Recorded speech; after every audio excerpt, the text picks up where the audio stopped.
You pay your credit card every single month on time, like a responsible adult. And somehow the balance barely moves. Here's the strange part nobody warns you about. The number printed on your statement is, in a quiet way, lying to you. It looks like a finish line, but it's actually a starting line. By the end of this, you'll see exactly how the trap is built. And I'll show you the math the card company hopes you never do. So let's open up the machine and look inside. First, forget everything the word minimum makes you feel, because the minimum payment was never designed to get you out of debt. It was designed to keep you comfortable while you stay in it. To understand why, we need to meet the real villain of this story. And it isn't the card, it's the interest. Most people think interest gets added once a month in one neat chunk. That's the first thing the statement quietly hides from you. Your interest is actually calculated almost every single day. Card companies take your yearly rate and slice it into a daily one. This sliced up number is called the daily periodic rate. Here's the simple version of how they get it. They take your annual rate and divide it by 365 days. So a 22% card becomes about 0.06% per day. That sounds laughably tiny, and that's exactly the point. A number that small feels harmless, almost invisible. But that tiny rate gets applied to your whole balance, every day. And here's where it gets more interesting than it looks. Tomorrow's interest is calculated on today's slightly bigger balance. So you start paying interest on your interest. That snowballing effect has a name: compound interest. It's the same force that grows a retirement account over decades. The card just points that same force in the opposite direction. When compounding works for you, it builds wealth. When it works against you, it builds a cage. On a credit card, compounding is almost always working against you. Numbers in the abstract are easy to ignore, so let's make this real. Meet a perfectly ordinary balance, $3,000. Nothing dramatic. A couch, a flight, a few rough months. The interest rate on this card is 22% a year. That's close to the average American credit card rate right now. And you, like most people, decide to pay the minimum. On this card, the minimum is roughly 2% of the balance. That's about $60 in your first month. $60 feels fair. It feels like progress. So let's actually follow that $60 and see where it goes. When your payment arrives, it does not all attack your debt. First, the card takes its interest for the month. On $3,000 at 22%, that's about $55. So out of your $60 payment, $55 just covers interest. Only about $5 actually touches what you originally owed. $5. Off a $3,000 mountain. At that pace, you'd chip away for 50 years if nothing else changed. Luckily, the minimum payment shrinks as the balance does, so it's not quite that grim. But shrinking payments also mean shrinking progress. The trap retightens itself. That's the engine of the whole trap, right there. Most of your money pays rent on the debt, not the debt itself. Next month, your balance is barely smaller, so the interest is barely smaller. And the cycle quietly repeats, month after month after month. This is why the balance feels frozen even though you're paying. You're not standing still by accident. The math is holding you there. So let's ask the big question. How long until this is gone? If you only ever pay the minimum, brace yourself. It takes well over a decade to clear that $3,000. Not months, not a couple of years, more than 10 years. And here is the part that stops people cold. Over those years, you don't just pay back the $3,000. You pay roughly another $3,000 on top, purely in interest. You essentially buy that couch twice and hand the second one to the bank. That's the lie the statement hides behind one calm little number. The minimum payment isn't your friend. It's the slowest possible exit. But, and this matters, slow is not the same as stuck. Take a breath, because the second half is where it gets good. Everything you just saw runs on one simple weakness.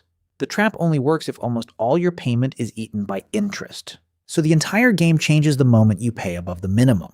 I'm going to show you exactly why a little extra does so much. And then 2 simple strategies people use to escape faster. Stay with me. This is the payoff I promised at the start.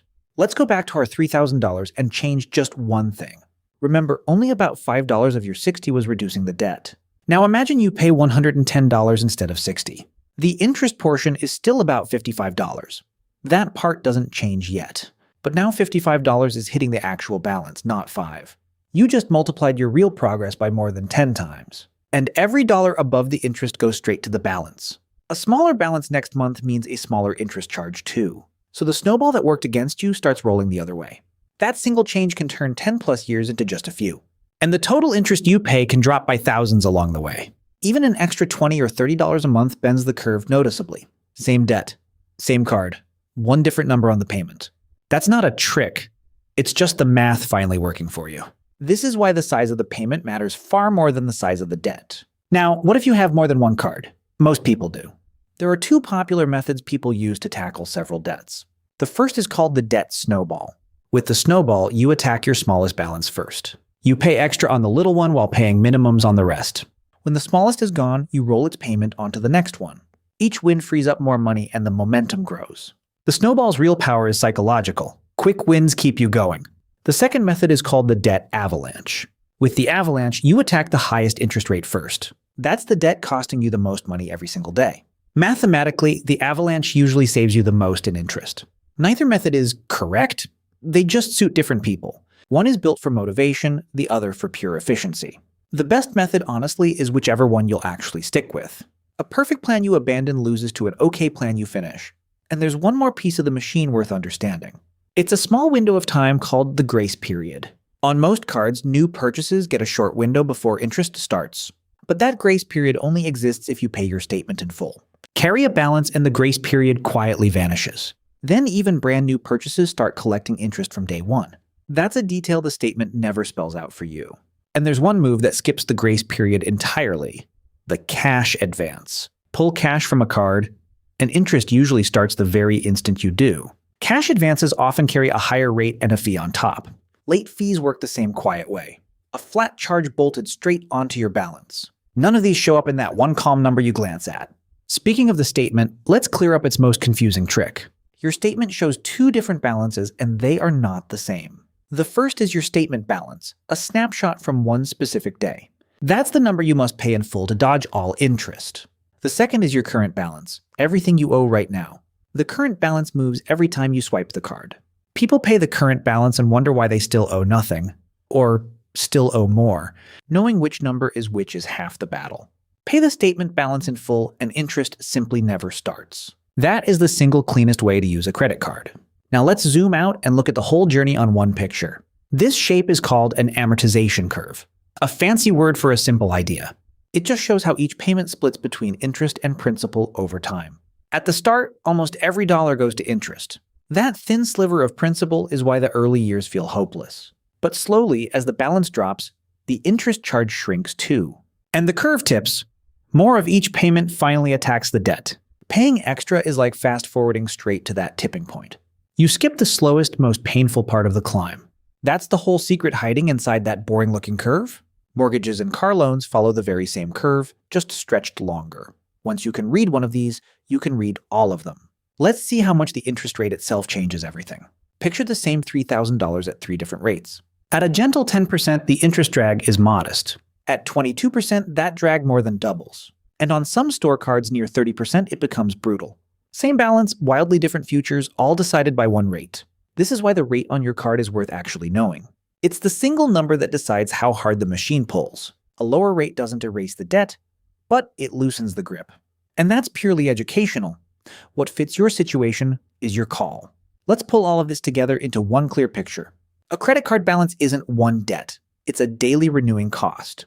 Interest is calculated daily, so time itself is the card's best weapon. The minimum payment is built to stretch that time as long as possible. Paying anything above the minimum steals that weapon back. The Snowball gives you momentum. The Avalanche gives you efficiency. Paying the statement balance in full keeps interest from ever starting. And knowing your real rate tells you how hard the machine is pulling. None of this is about shame. Debt is a math problem, not a character flaw. And math problems have solutions you can actually see. The card company is betting you'll never look closely at the numbers. You just looked closely. That changes the whole game. Remember the statement that was lying to you at the very start? It's not lying anymore. Because now you can read what it's really saying. The number was never the finish line. It was always just information. Before we close, let's clear out the myths that keep this machine running. Myth 1, carrying a small balance helps your credit score. It doesn't. Paying in full builds credit just as well and costs you nothing. That myth only profits the lender who happily collects the interest you didn't need to pay. Myth 2, closing an old card always helps you. Often it can hurt because of something called your credit utilization. Utilization is simply how much of your total credit limit you're currently using. Lenders like to see that number low, generally under 30%. Close a card and you erase its limit. So the same debt suddenly looks bigger. That's a side effect almost nobody warns you about. Myth 3. The minimum payment is the recommended amount. It's just the smallest the lender will legally accept, never a target to aim for. Now let's talk about the offers designed to look like an escape hatch. A balance transfer moves your debt onto a new card, often at 0%. For a set window, say 12 or 18 months, interest pauses entirely. Used carefully, that breathing room can let your whole payment hit the balance. But here's the catch the glossy offer keeps in the fine print. Most transfers charge an upfront fee, usually 3 to 5% of the amount. And the instant the 0% window ends, the regular rate snaps back on. If the balance isn't gone by then, you're right back inside the machine. An even sneakier cousin is something called deferred interest. You see it on store promos. No interest if paid in full by a deadline. With deferred interest, the interest is still quietly adding up the whole time. Miss the deadline by even one day and you owe all of it backdated. A true 0% offer forgives that interest. Deferred interest only postpones it. Reading which one you actually have can save you hundreds in a single moment. And here's a move almost no one tries. Simply ask for a lower rate.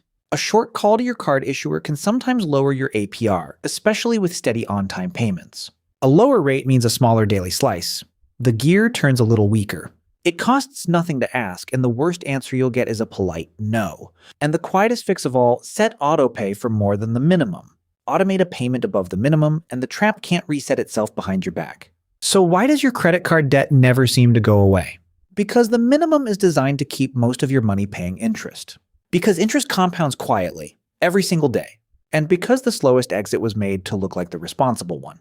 But the same machine that traps you also tells you exactly how to leave. Pay above the minimum. Know your rate. Read your statement. Those 3 habits quietly dismantle the trap from the inside. This was about understanding, not advice. Your choices are always yours. Next time, we'll open up another money machine most people never get to see. Because once you can see how the math works, it stops working against you.